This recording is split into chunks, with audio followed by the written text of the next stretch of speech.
By now, most of us know that neediness is the opposite of attractive. We know that self-reliance, self-confidence, and self-thriving is extremely attractive. We know this, but in the moments when we do not have what we want, we human beings tend to feel needy for those things that we want, but do not have yet. The more we pay attention to the fact that we do not have something that we want, the more needy we tend to feel.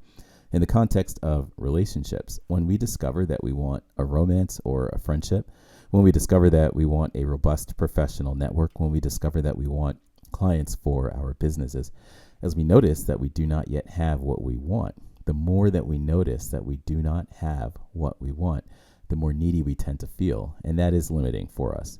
It's limiting to us because our neediness pushes people away.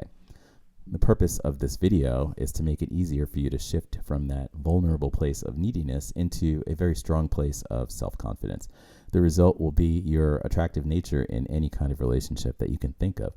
The benefit to you will be that you feel self-confident and happy regardless of what relationships you have or do not have.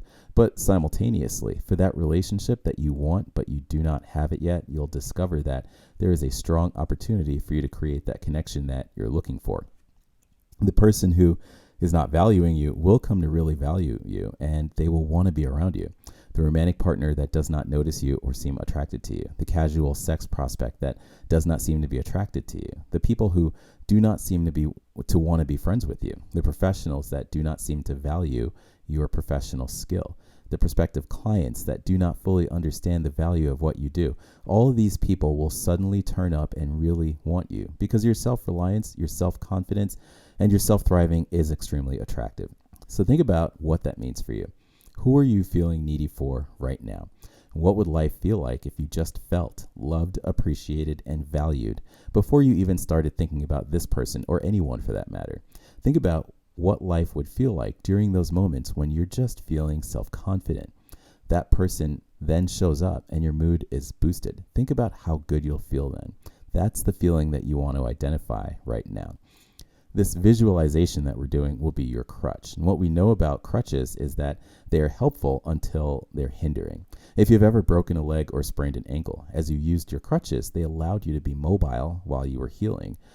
But then came a point when your crutches were holding you back. You can only move so fast with crutches. You can only access so many places with crutches. There just comes a point where your body is ready for you to rely on it without the use of crutches. When this point comes, often you limp, often you still feel some pain, and at first you may find yourself moving slower than you moved with your crutches, but you know that during this time your body is recalibrating and further healing. And you know that in time you'll be walking and running to places that you could never reach with your crutches. Visualize what life will be like when you feel self-reliant, self-confident, and self-thriving. And that person that you want, they want you back, and they want the kind of relationship that you want.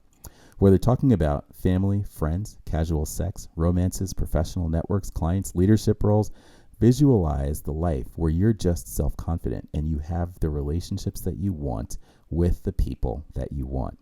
This visualization will be your relationship's crutch. What we know about crutches is that they are helpful until they're hindering.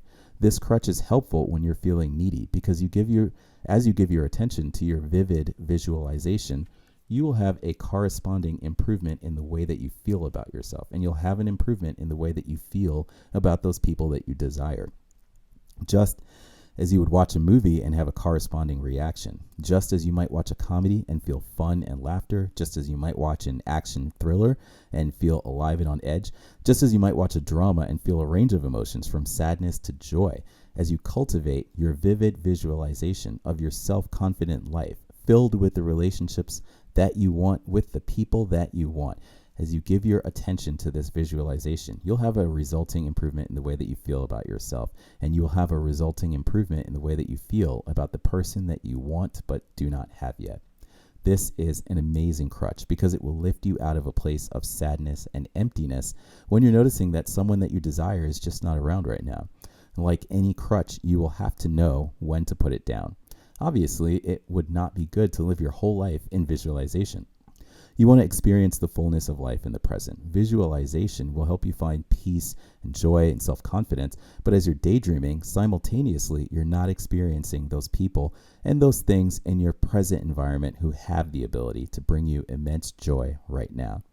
As soon as you notice that your visualization has improved your mood, come back to the present and focus on yourself and focus on what is around you. Appreciate yourself and appreciate what is around you. Your appreciation will help you to improve your feelings of self-reliance, self-confidence, and self-thriving. As you feel like this, again, you're going to start to notice the value of all the things that are already going well for you. As your appreciation grows in strength, you'll be feeling amazing and you'll be very attractive. Additional people and things will just be there. People will desire you. Your access to new and exciting things will grow. And at some point, that person that you were feeling needy for, that person who has not been giving you the attention that you wanted, that person who did not appreciate you the way that you wanted, now as you feel self-reliant, self-confident, and self-thriving, that person no longer feels pressured to meet your needs. And without that pressure, the person is free to focus on your qualities and to focus on your strengths.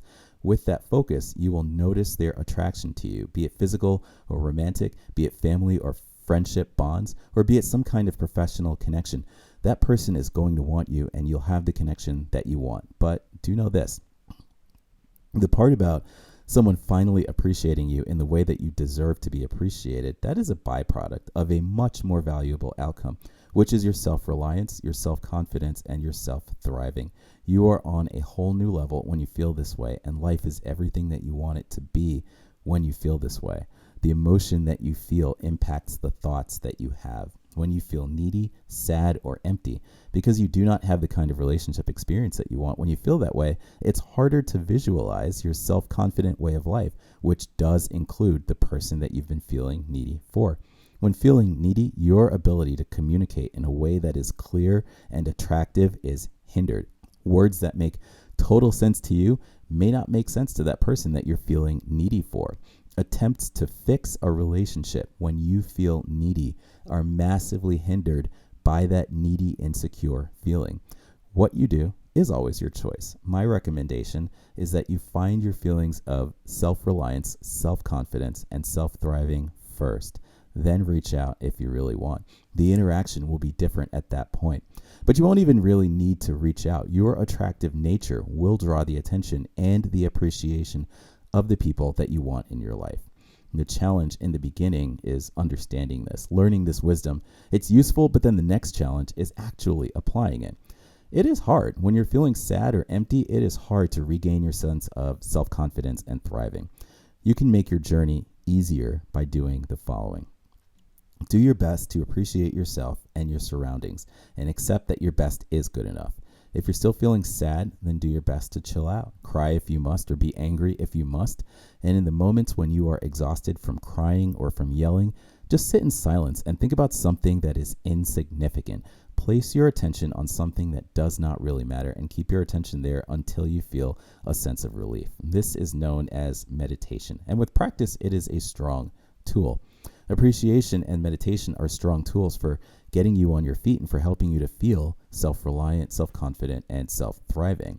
You have to practice using these tools, and that will take whatever time it takes. And while you're practicing, you may not feel as great as you want to feel, and that is okay.